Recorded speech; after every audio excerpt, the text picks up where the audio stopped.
नमस्कार जी, आप सभी को आपका हमारे चैनल में स्वागत है। आज हम सुनते हैं दशा माता की कहानी। नल नामक एक राजा हुए और उनकी पत्नी का नाम दमयंती था।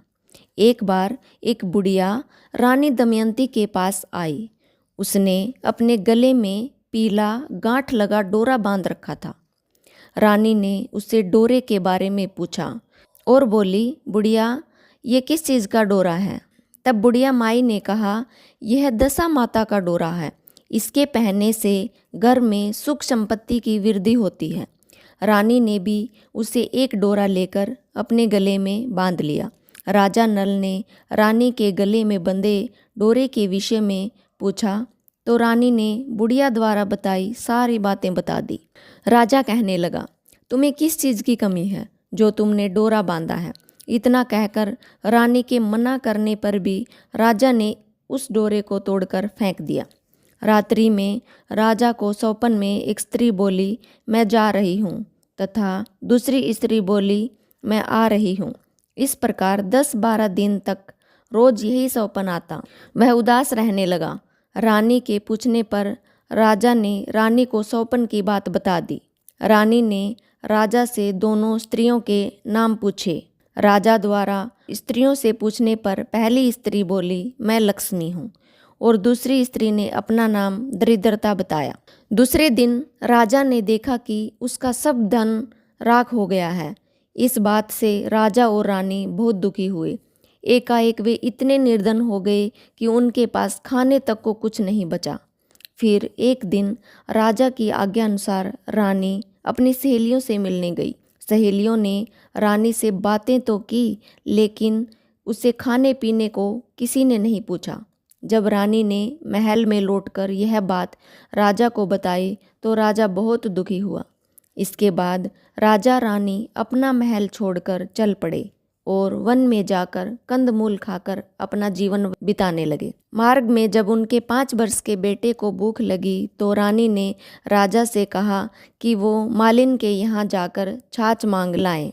राजा ने मालिन से छाछ मांगी तो मालिन ने कहा, छाछ समाप्त हो गई है। आगे चलने पर सांप ने कुंवर को डस लिया।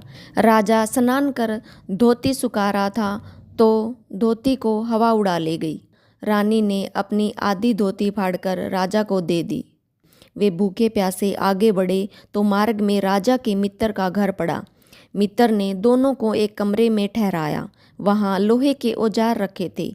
जैसे ही राजा रानी कमरे में गए तो वे औजार धरती में समा गए।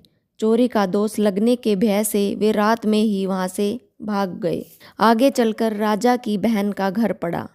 राजा की बहन ने उन्हें एक पुराने महल में ठहराया। सोने की थाल में खाना भेजा तो थाल मिट्टी में बदल गया। राजा बड़ा लज्जित हुआ। थाल को वहीं जमीन में गाड़कर वे वहाँ से भी भाग निकले। आगे चलने पर एक साहूकार का घर आया। साहूकार ने राजा के ठहरने की व्यवस्था हवेली में कर दी। वहाँ खूंटी पर एक हीरों का हार टंगा था।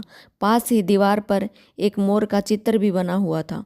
वह मोर हार को निगलने लगा। यह देखकर वे वहाँ से चोरी के डर से भाग गए। अब रानी की सलाह पर राजा वन में कुटिया बनाकर रहने की सोचने लगा। वे वन में एक बगीचे में जाकर ठहरे। वह बगीचा हरा भरा हो गया। बाग का स्वामी यह देखकर बड़ा प्रसन्न हुआ। स्वामी ने उसे पूछा कि तुम दोनों कौन हो? राजा बोला, हम यात्री हैं, मजदूरी की खोज में आए हैं। स्वामी ने उन्हें अपने यहाँ नौकर रख लिया। एक दिन बाग की स्वामिनी बैठी हुई कथा सुन रही थी और डोरा ले रही थी।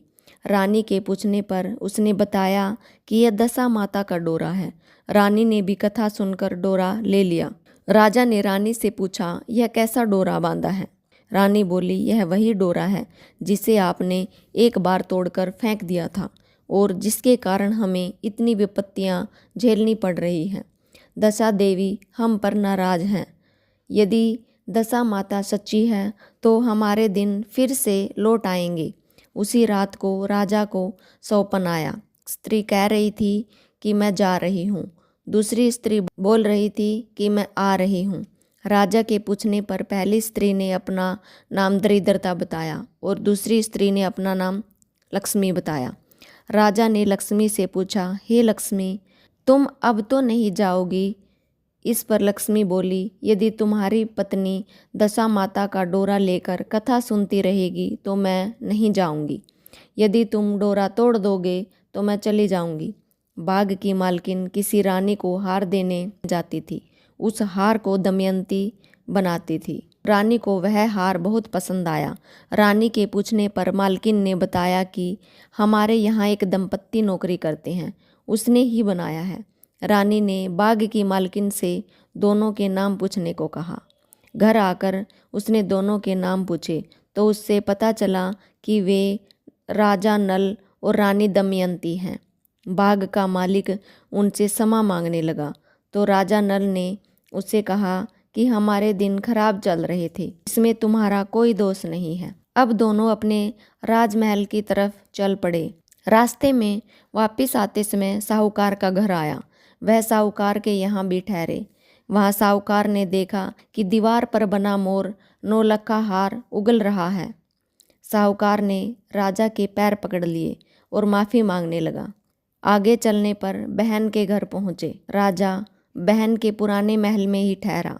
राजा ने वह जगह खोदी तो हीरों से जड़ित थाल निकल आया। राजा ने बहन को बहुत सारा धन भेंट स्वरूप दे दिया। आगे चलकर मित्र के घर पहुंचकर उसी कमरे में ठहरे। वहाँ मित्र के लोहे के औजार मिल गए। आगे चलने पर उसकी धोती एक वृक्ष पर मिल गई। नहा धोकर आगे बढ़ने पर राजकुमार जिसको सर्प ने डस लिया था खेलता हुआ मिल गया। महलों में पहुंचने पर रानी की सखियों ने मंगल गान गाकर उनका स्वागत किया। यह दशा माता का डोरा बांधने का ही फल था जो उनके बुरे दिन अच्छे दिनों में बदल गए। इसके बाद रानी ने दशा माता का व्रत किया, फिर धूमधाम से दशा माता का उज्जमन किया। हे दशा माता, जैसे तूने राजा नल और रानी दमयंती को धन आदि से संपन्न किया, वैसे ही हम सब कहानी कहते, कहानी सुनते, हुंकारा भरते हम सब पर कृपया करना। जय हो दशा माता की। नमस्कार।